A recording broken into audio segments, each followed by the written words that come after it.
Hello everyone, and welcome back to my no-buy year. Today I'm going to be talking about why my previous no-buy attempts always failed.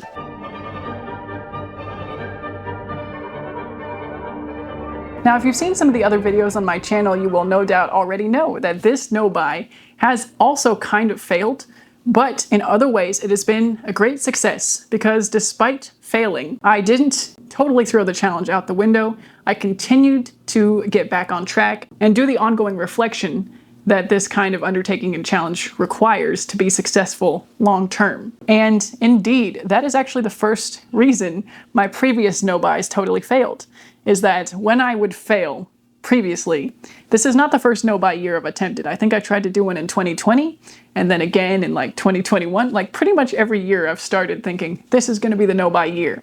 And in 2020, I actually tried to document it with my husband together in a YouTube channel called Conscious Consumerism. Ooh.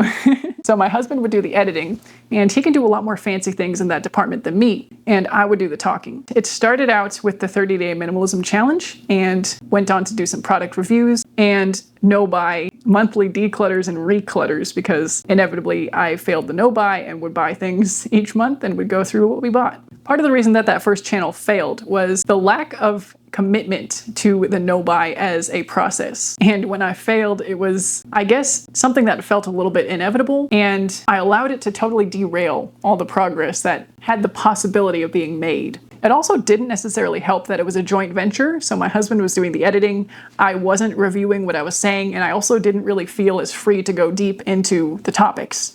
Fun fact, my husband actually does not watch any of the videos on this channel, and part of that is a conscious choice because it allows me the freedom of expressing myself and being more vulnerable on this journey, just knowing that the people closest to me are not watching. And that's not to say that they'll never watch any of this stuff or that I actively tell people not to watch. I mean, my friends and family are free to watch if they come across this content, but being able to create without the knowledge or the feeling of scrutiny from people I know in real life has been part of the aspect of freedom that's allowed me to speak so candidly and be open in my process. So there's another reason why my previous no-buys failed.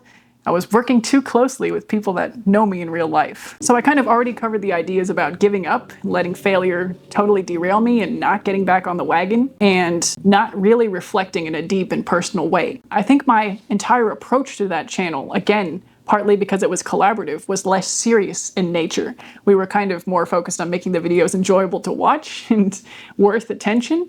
And it's not to say that I'm trying to not be worthy of your attention and your time. I'm absolutely trying to speak consciously and share ideas of value and my experience in a valuable way so that others might be able to relate or gain some perspective and insight. But I'm not trying to grab attention, if that makes sense. In previous years, or the previous time that we started sharing this, we were maybe trying to grab more attention with the editing and the presentation. I still don't have a channel banner, for example, and that was one of the first things we did last time, was set our profile picture in our channel banner. And that has obviously not been my priority this time. My profile picture is not even of me, and I don't even have a channel banner. So the journey here is not about attention. It's truly about the authenticity of the experience of going on a no-buy year. And I think that's made a really big difference, not just in the success of this channel as far as having people who tune into my ideas and people to talk about these ideas within the comments, but the success of my no-buy as a whole. There's some aspect of this journey that I do think is more valuable to take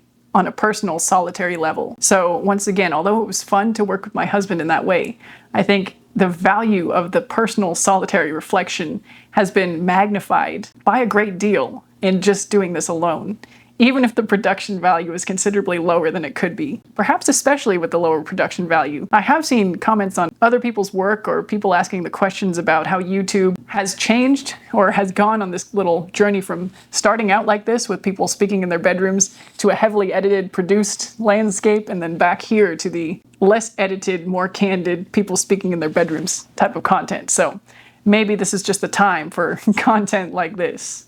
Low budget, low production. And the last couple of reasons why I think my no-buys failed in previous years are more practical in nature. So the years that I tried to do a no-buy before were years of major life transition.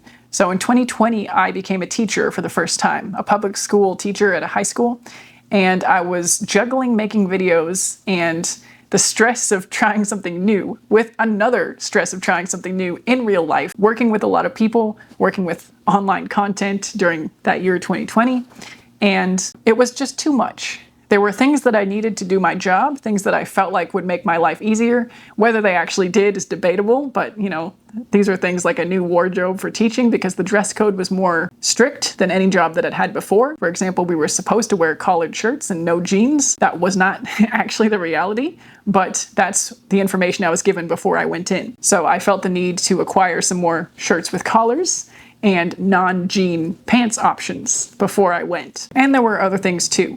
So just needs that came up in a more organic way that I couldn't have foreseen because I didn't know I was going to have that new job. And then also the transitions of becoming a parent added more stress and pressure to the idea of doing a no-buy. On one hand, if I had been more rigorous about no-buying during that transition, I would have saved a lot of pointless purchases. So on one hand, I wish I had been more serious about it because there are so many things I regret buying in those years of transition.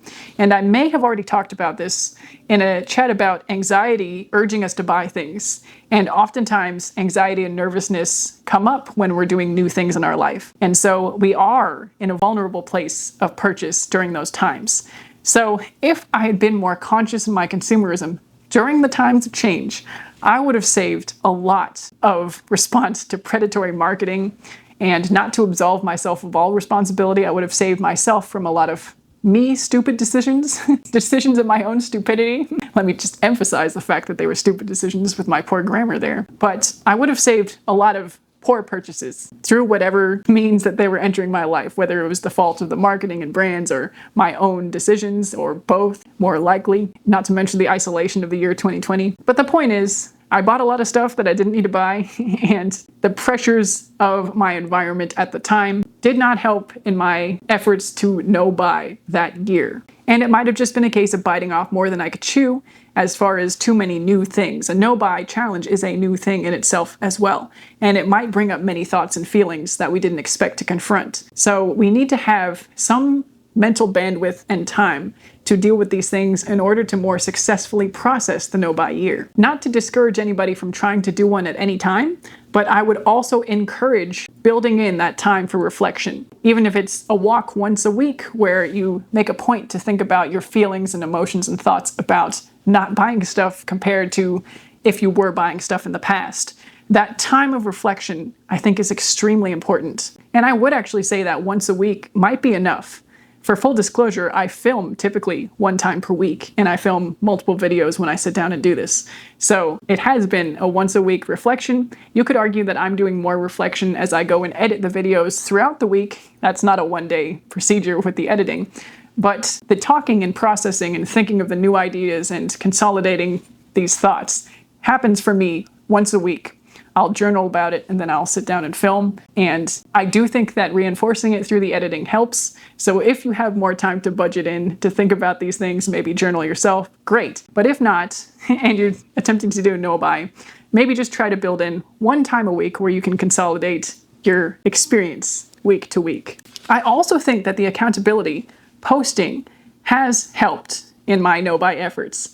So, like I said, in 2020, I did try to share and stay accountable through others. In the years following, I also tried to do no-buys with no accountability, and I would quickly fail, and then I would quickly fall off the wagon, leap off the wagon maybe, and decide not to get back on.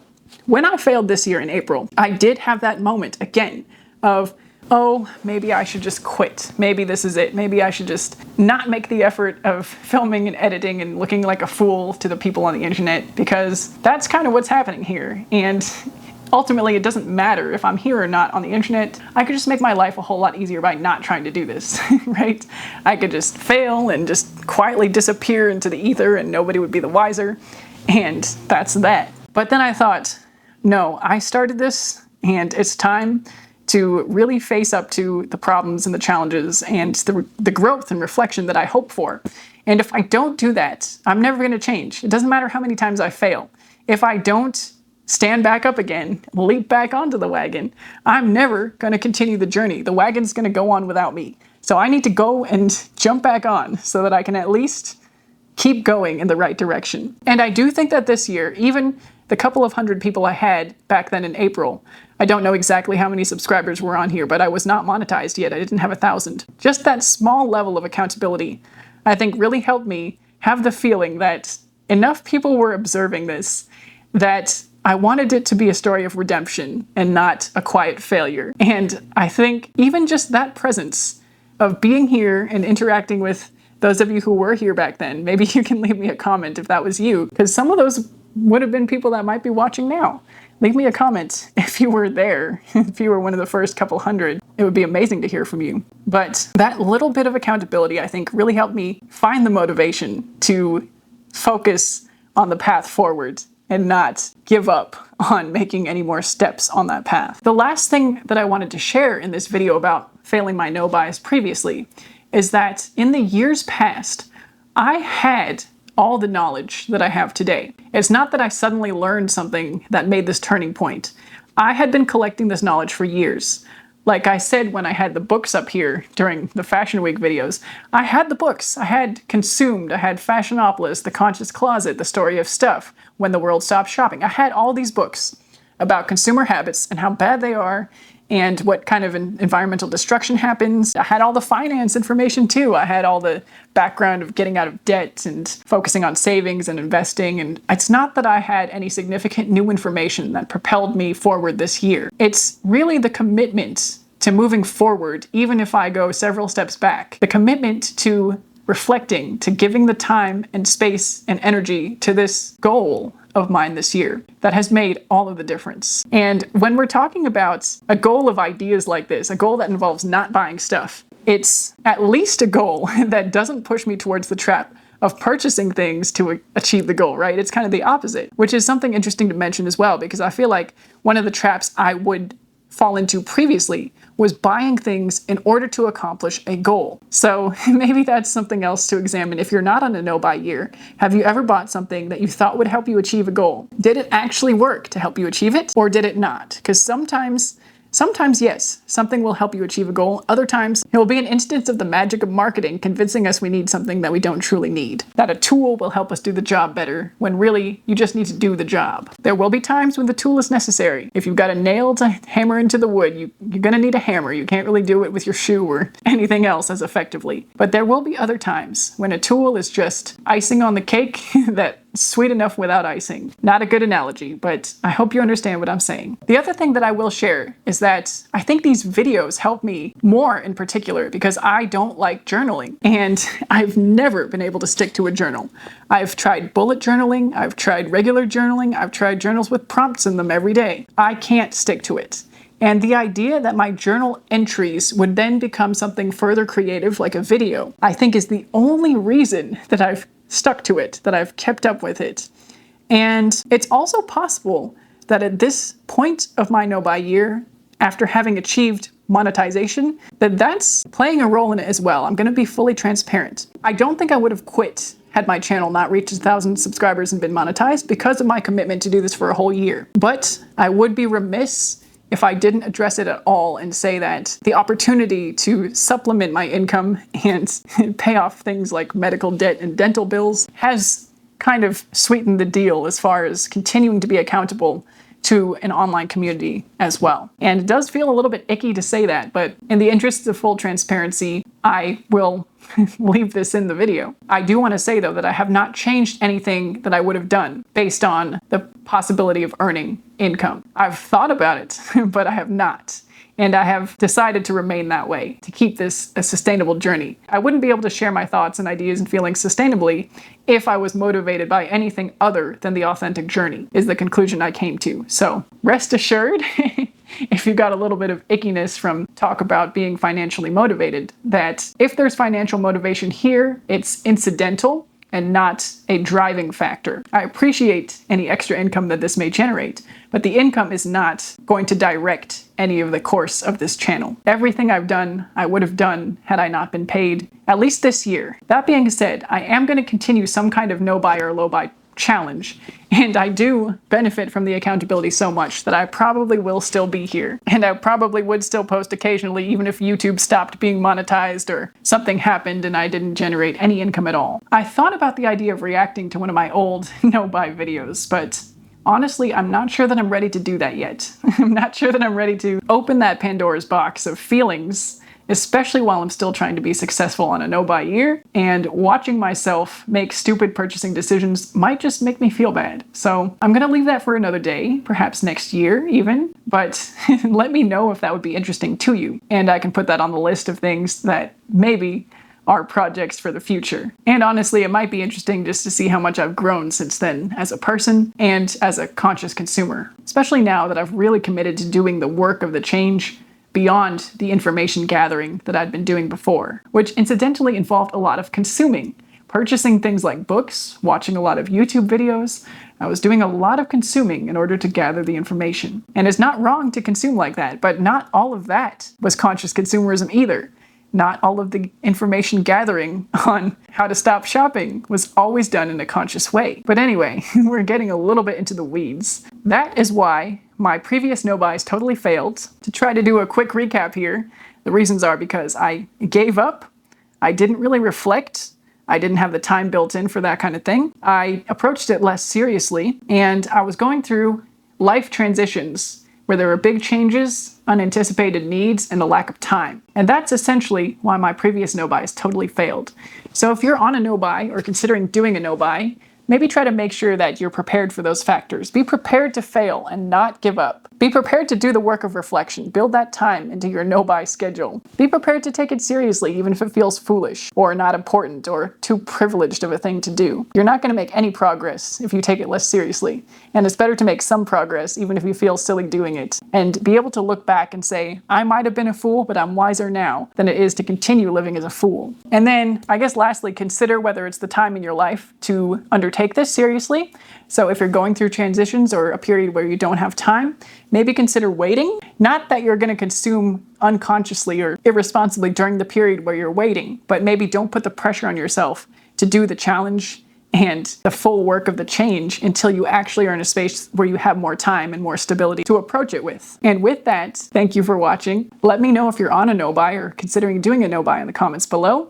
I would love to hear it, and I will see you in the next one. Bye for now.